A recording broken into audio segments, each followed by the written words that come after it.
Hi, everybody. Whoa, I was really close. Sorry that. Caterpillars.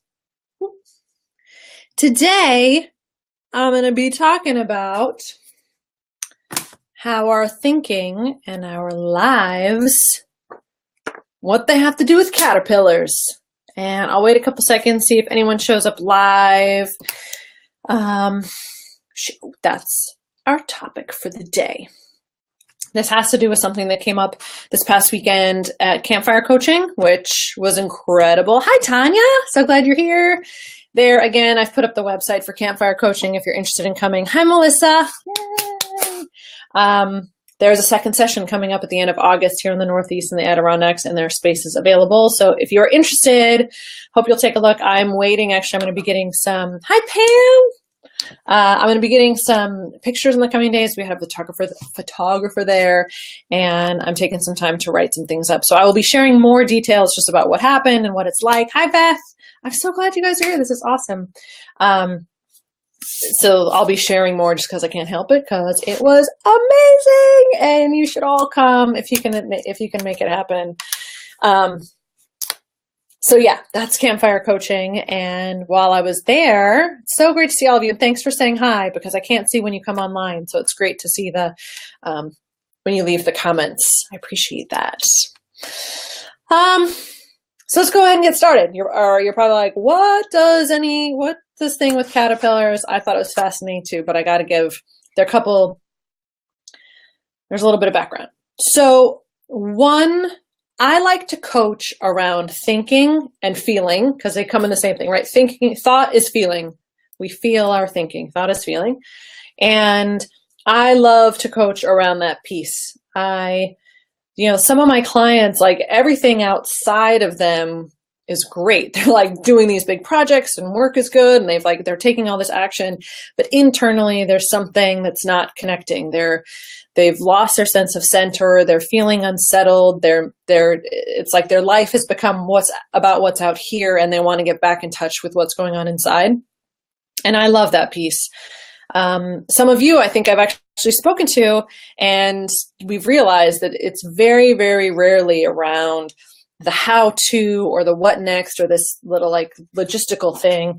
And usually the stuckness that we feel or the overwhelm is an inside job, right? Mindset and thinking and feeling. And I love helping my clients just reestablish a different kind of relationship with their thoughts and their feelings. Hi, Laura. So, I also like helping people with action. When someone says to me, you know what I really want to do? And then they tell me, it's like this. I tell them, I said, I'm either the worst or the best person to tell the thing that you most really want to do, because I have such deep belief in every single one of you that I always kind of remember it. I'm like, what's happening with that? Have you done that? I think Melissa knows this well. I keep kind of nudging her, to keep taking action on the things that I know she really wants to do, because I believe so deeply in just what you're all capable of doing. So I love the action piece too, and there's this moment of what do I do next? Or this project seems too big and I don't know how to get started. I like to say, well, let's break it into tiny micro actions. Sorry, I'm trying to get comfortable. I'm taking my shoes off. And I'm a big fan of the action piece as well. So today's kind of idea is more along the thought stuff. I'm really pushy, Melissa. I know, but it's like that, right? I'm the tandem skydiving guy. It's sitting behind you, right? And that said, I'm also not ever going to be the one that pushes the buttons or hits send or publish or makes things happen, because I know that you are capable of doing that. And you've already proven it to me. That was your downfall, is that you did it. You did it once. And now I'm like, well, just do it again. Anyway, back to the caterpillars. So I went camping this past weekend, and just to give you a setting, at this camp, it was stunning. It's called Camp Orenda. I encourage you to look it up. I've put it in the comments before. I will put it here, camporenda.com. It's an amazing space that I encourage you to get to. And at this time of year at Camp Orenda, we very quickly discovered that there were a lot of little tiny caterpillars, maybe an inch and a half. They were soft. They weren't biters. They weren't whatever, but they were everywhere. And it's almost like they were falling from the sky, and you couldn't sit without suddenly being like, oh, I've got a caterpillar crawling on my arm, or I've got a caterpillar, or you'd sit on a chair and be like, oh no, that I just saw a caterpillar. Or you'd be sitting by the fire and you would just see 2 or 3 of them just appear, just again, like out of the sky, just on your pants or on your shoulder. And the people who came we all had kind of a different response to the caterpillars. So I live in the woods too, and I see bugs all the time. I'm pretty good with bugs generally. So I wasn't, too edgy about it, but there were some people there who totally understandably were like, what? Like, you would look and be, it'd be scary to have this bug on you, and I want to get him off, and this wanting to just remove the bugs, and they were a bit startling. And, there was just an edginess around the caterpillars. And the magic happened because on Sunday, which was the day that we were done, everyone, I mean, maybe not inside, was just pretty chill about it. There was no more discussion about the caterpillars. Everyone would just lean over and just, pick one off of the shoulder. Like, boop, let me just get that off for you. Not even talking about it. Those who had been a little bit, nervous about the caterpillars on Friday, by Sunday weren't even fazed by it. The caterpillars hadn't gone away. They were still there. They were still showing up. Right, Tanya, I totally get it. And I told Tanya saying I wouldn't care for falling caterpillars. Most definitely. It wasn't like they fell into your mouth or anything crazy. It's almost like they came from the sky. You couldn't see them. It just was hard to figure out where they were coming from because they'd suddenly be just on your pants. But what I realized about the caterpillars, and this is what was so neat, was that the caterpillars didn't change. The caterpillars didn't change. What changed was our relationship to the caterpillars. What changed is our neutrality, or our level of engagement with them. And we came up with this really awesome metaphor or simile. I know I keep mixing it up. I was thinking about that today, but we came up with this really awesome metaphor that the caterpillars to me are like our thinking, the thoughts that just come in and out all day, the stuff that we're just ruminating on, thinking about the future, thinking about the past, our engagement with our thinking, right? It just comes out of nowhere. We can't control it. And at first, and I think for a lot of us, we want to control it. And for those of you who saw my stuff on Instagram or on my Facebook page, my thing today was, here it is. Oh, you didn't see it. What would be different if you stopped trying to control what comes into your head? Because what happened is that for the people who were at this camp, we stopped trying to control the caterpillars. We realized nothing we could do was going to keep them from showing up on our sleeve. And we realized that the caterpillars, they weren't there to help us or to harm us. They just were there. And we relaxed about it, and we became neutral about it. We didn't say, oh my gosh, I love these. I just wish these caterpillars were everywhere all the time. Wasn't that. But we also weren't in this tension of waiting to see what was going to show up, trying to get rid of them. That edginess was gone. And when we became neutral to it, it took the panic away. Again, we just became neutral. And it made me think about how we respond to our own thinking. And we'll have all these crazy thoughts, or we'll just be so deep in thought and we'll freak out because of what we're thinking. We all have had some really intense thoughts about stuff in our life, probably some thoughts that scare you, right? I can't believe I'm thinking this. Or we try and change it. That was another layer to it, was giving up control over the thing that we cannot control. And I think that's what happens with our thinking, is we so badly want to try and change and shift and adapt and fix, right? How do I fix my thinking? How do I stop my thinking? How do I control it? is essentially like saying, how do I stop all these caterpillars from getting on me?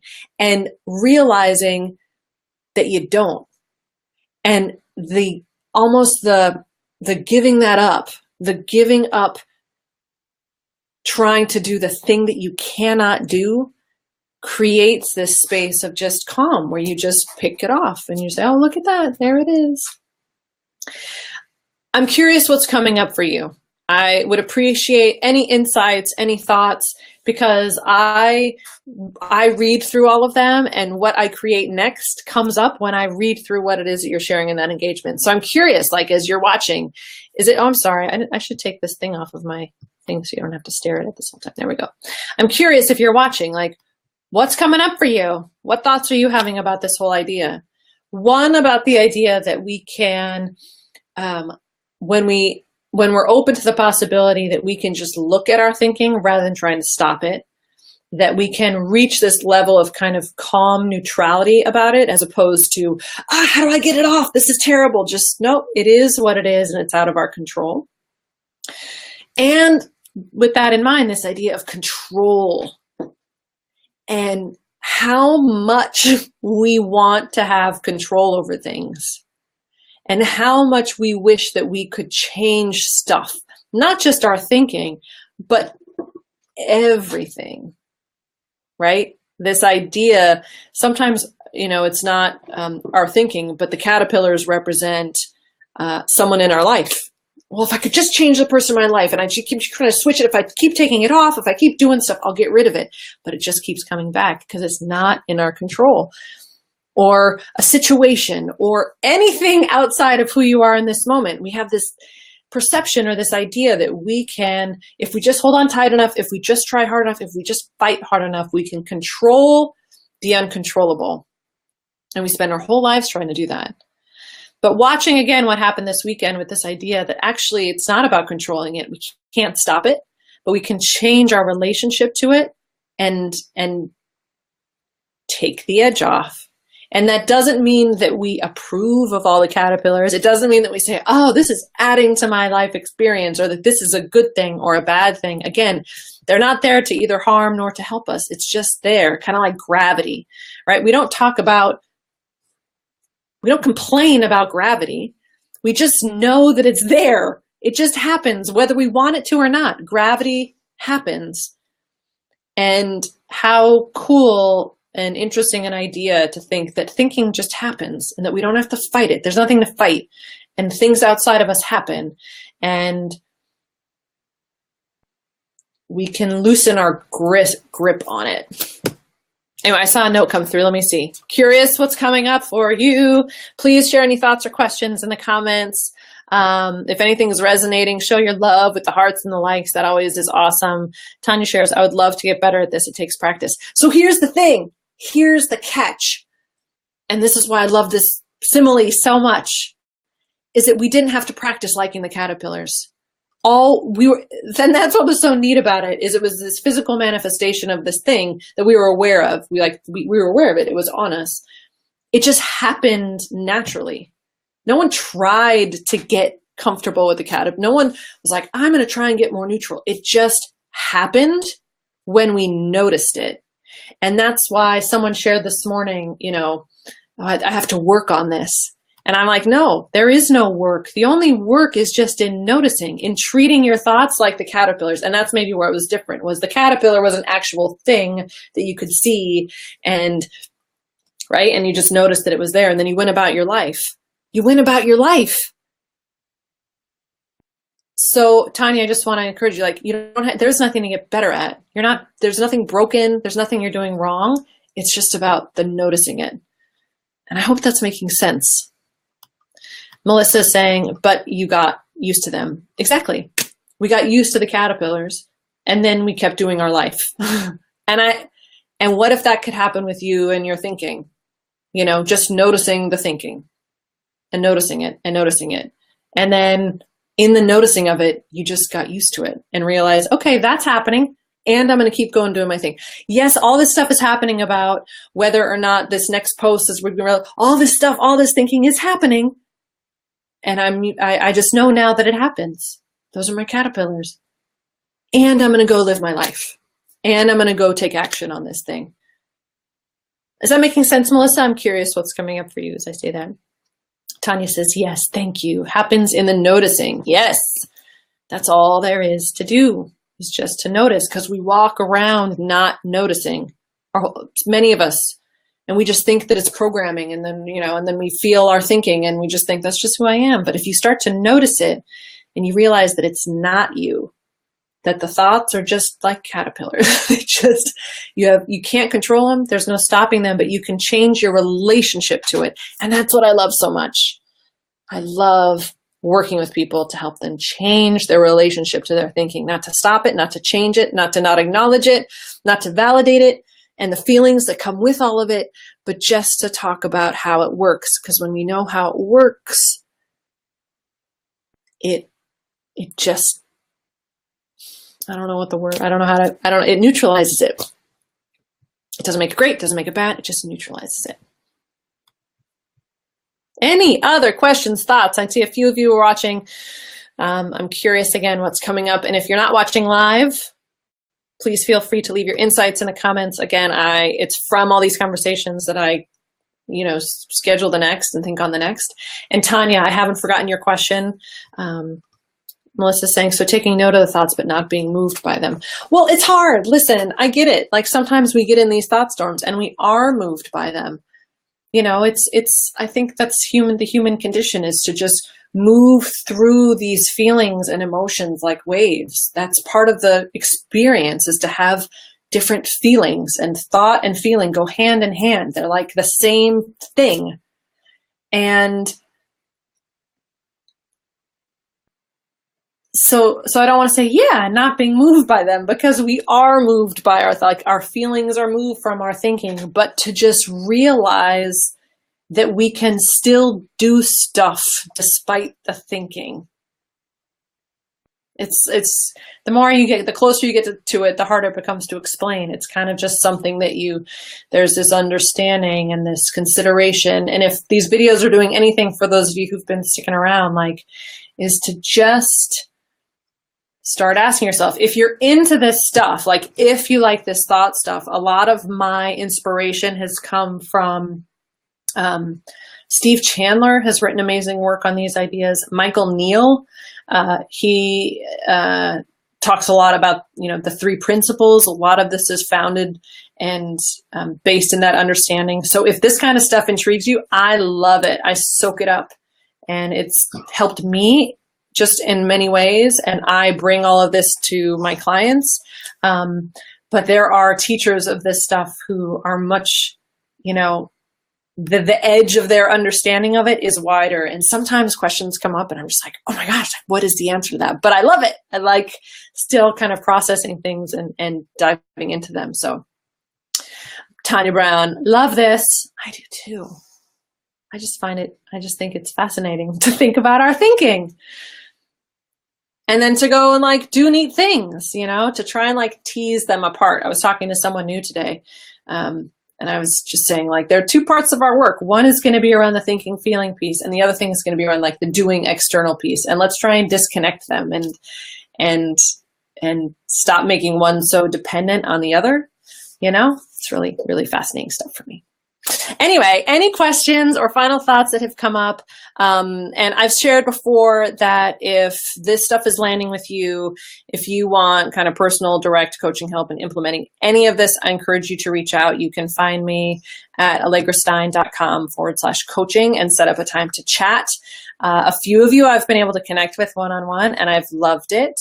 And it's just kind of a chance to see if there could be a fit. If there's stuff that you want to make happen and you're feeling stuck in bringing it to life, or you just are way, way up here a lot and you want some help calming down, which is part of my job description, is to calm people down, then I hope you'll follow up and that I hear from you. That would be awesome.